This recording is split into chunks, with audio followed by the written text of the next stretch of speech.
అదేంటి మెగాస్టార్ చిరంజీవి గారికి సురేఖ గారు ఒక్కరే కదా భార్య, మరి ముగ్గురు భార్యలంటారేంటి అనుకోవచ్చు. కానీ ఇది రియల్ లైఫ్కి సంబంధించింది కాదు, రియల్ లైఫ్కి సంబంధించింది. మెగాస్టార్ తన 151వ చిత్రాన్ని సురేందర్ రెడ్డి దర్శకత్వంలో చేస్తున్నట్టు ప్రకటించారు. ఫిలిం నగర్ టాక్ ప్రకారం చిరు రాయలసీమకు చెందిన స్వాతంత్ర సమరయోధుడు ఉయ్యాలవాడ నరసింహారెడ్డి జీవిత కథను సినిమాగా మలచాలని అనుకుంటున్నారు. మొదట తన రీఎంట్రీ మూవీ ఈ కథనే తీయాలి అనుకున్నారు. చిరు అడిగిందే తడవుగా పరుచూరి బ్రదర్స్ స్క్రిప్ట్ కూడా రెడీ చేసేశారు.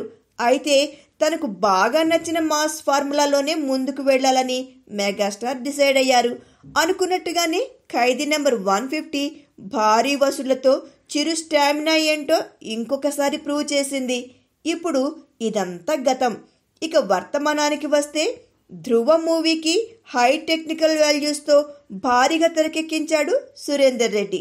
సురేందర్ రెడ్డి పనితనం బాగా నచ్చిన చిరు తన డ్రీమ్ ప్రాజెక్టు ఉయ్యాలవాడ నరసింహారెడ్డిని డైరెక్ట్ చేసే బాధ్యతని అప్పగించాడు.